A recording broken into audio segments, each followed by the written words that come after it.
2008 itu apa ya, bisnis fashion bukan sesuatu yang menjanjikan. Jadi mungkin pikiran papa waktu itu ya udah kerjanya ya udah kerja kantoran, memang kerja gitu, berbisnisnya nanti dulu gitu. Tapi ya udah alhamdulillah, akhirnya aku coba untuk ikut SPMB.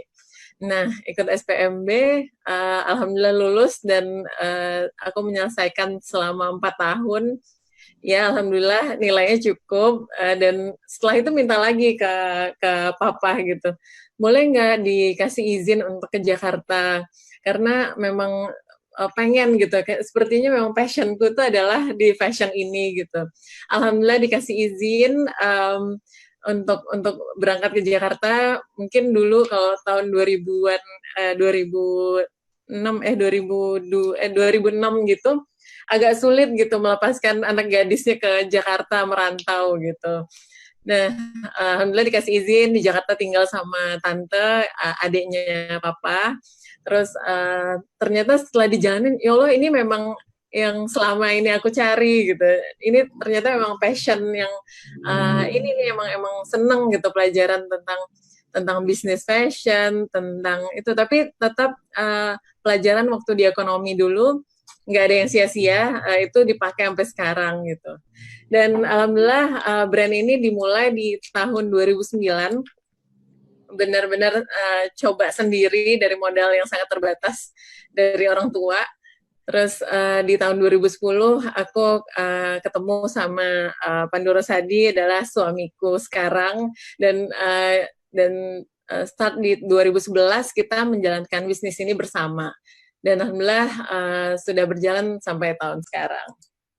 Nah, ada beberapa agenda hari ini, yaitu yang pertama adalah ada tantangan, yang kedua komunikasi, yang ketiga langkah selanjutnya. Nah, kalau untuk tantangan ini ada supply and demand. Nah, kalau supply ini keadaan sekarang ini banyak sekali pabrik tutup karena PSBB. Nah, alhamdulillah vendor kain kita tuh semua di Indonesia, nggak ada yang di China. Jadi ya memang ada kesulitan tuh lebih ke ini ya, karena keadaan sekarang butuh waktu, dan akibatnya ya koleksi menjadi banyak terlambat launching gitu. Terus berikutnya penurunan daya beli. Nah, kita nggak bisa maksain customer untuk bisa beli kebutuhan yang nggak dibutuhkan. Kayak contohnya kayak sekarang tuh prioritas sudah berubah. Nah, orang sudah fokusnya ke kesehatan, bukan fashion lagi. Terus pandemi ini juga hadir tepat ketika kurva penjualan busana muslim sedang puncaknya gitu. Jadi mulai Maret sampai Mei biasanya itu di Ramadan itu biasanya masa panen untuk fashion industry.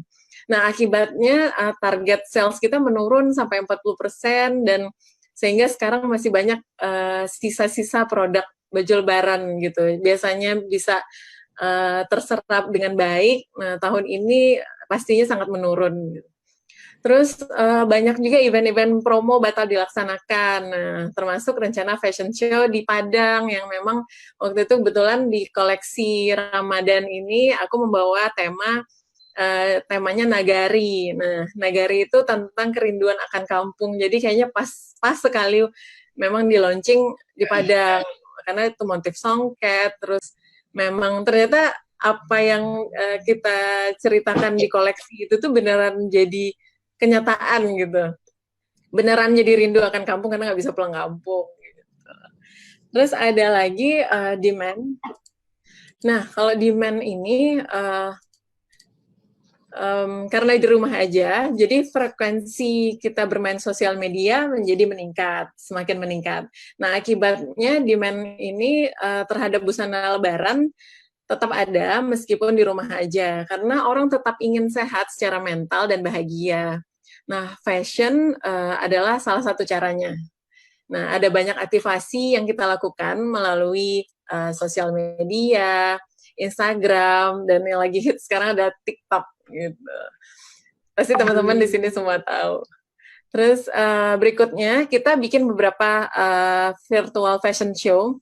kita coba bikin secara virtual, dan hal ini ternyata membuka mata customer bahwa selalu ada cara baru dalam menikmati fashion.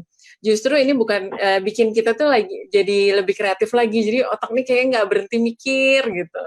Dan peningkatan online shopping experience naik sekitar 60%, baik melalui website, e-commerce, aplikasi, Instagram, bahkan dengan WhatsApp gitu. Oke. Nah, banyak juga fasilitas tantangannya, banyak juga fasilitas pembelajaran melalui webinar, sharing session virtual yang memberi saya semangat untuk tetap positive thinking, dan ini adalah waktu untuk upgrade ilmu gitu. Nah, kita lagi banyak waktu, jadi kayaknya ini udah waktunya deh kita untuk upgrade ilmu. Banyak sekali fasilitas-fasilitas yang bisa didapat. Kalau sekarang lagi sering ikutin Instagram Live gitu. Biasanya tuh banyak sekali kayak motivator-motivator atau pelaku-pelaku bisnis yang sharing tentang bisnisnya, bagaimana cara menghadapinya gitu. Dan terus sisi positifnya bahwa kondisi yang tidak nyaman ini membuat kita tumbuh menjadi seorang entrepreneur yang sedang belajar menghadapi ujian. Jadi ini kayak lagi ujian gitu. Kita harus terus upgrade ilmu. Dan semoga kita bisa lulus melewatinya dengan baik dengan versi kita masing-masing.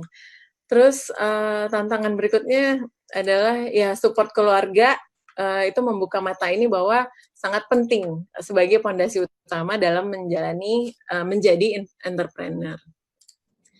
Nah, ada faktor berikutnya, yaitu faktor internal. Nah, memanfaatkan momen corona ini, kita untuk memperbaiki komunikasi dengan tim.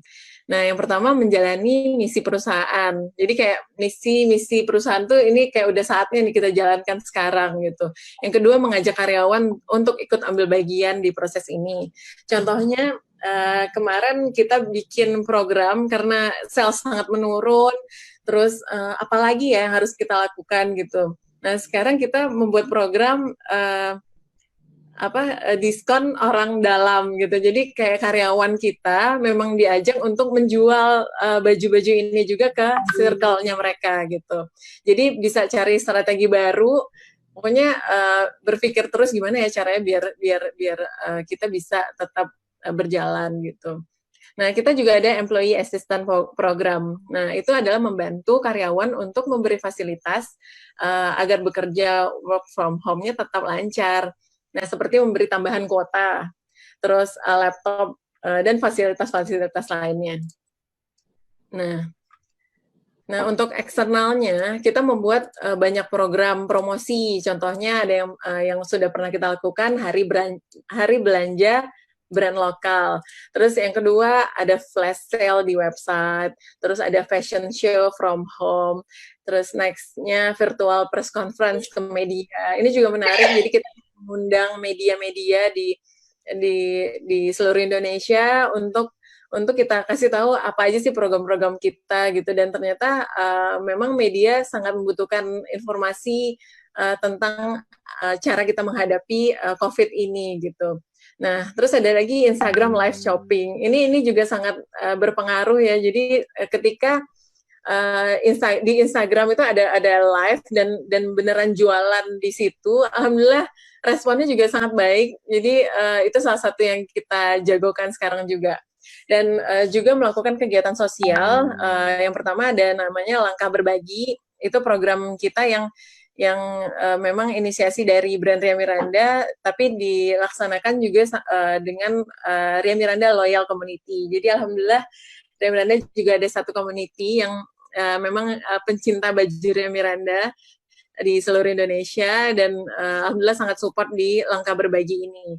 Dan yang kedua, belanja sama dengan donasi.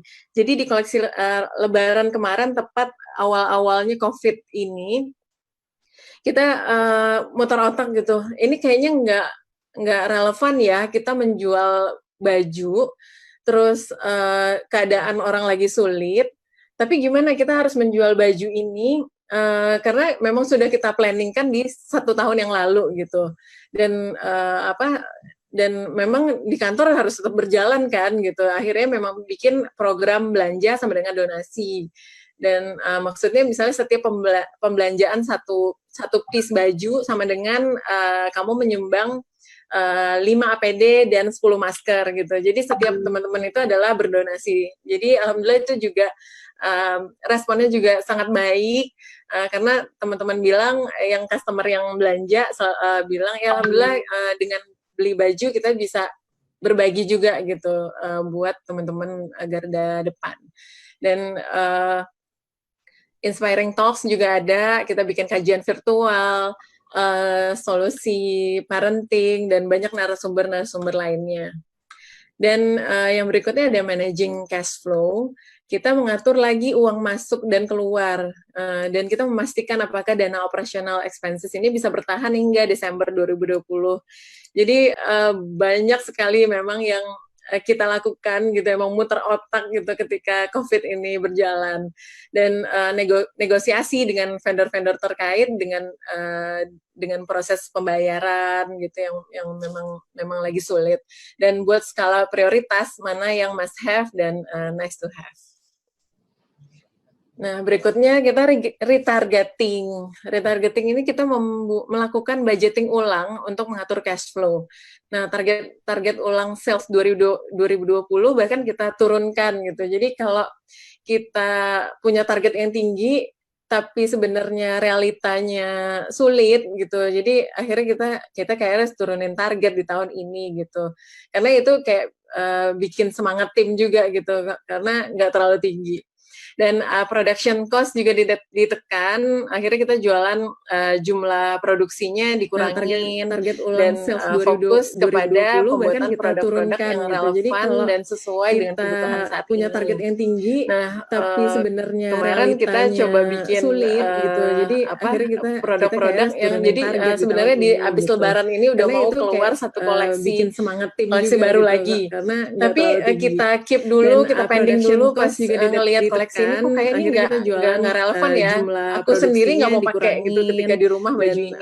Akhirnya memang beberapa koleksi itu kita simpen lagi dan kita bikin produk yang relevan. Nah, seperti membuat APD, kemarin pas di awal-awal COVID memang lagi masa sulitnya mencari baju-baju APD untuk tenaga medis.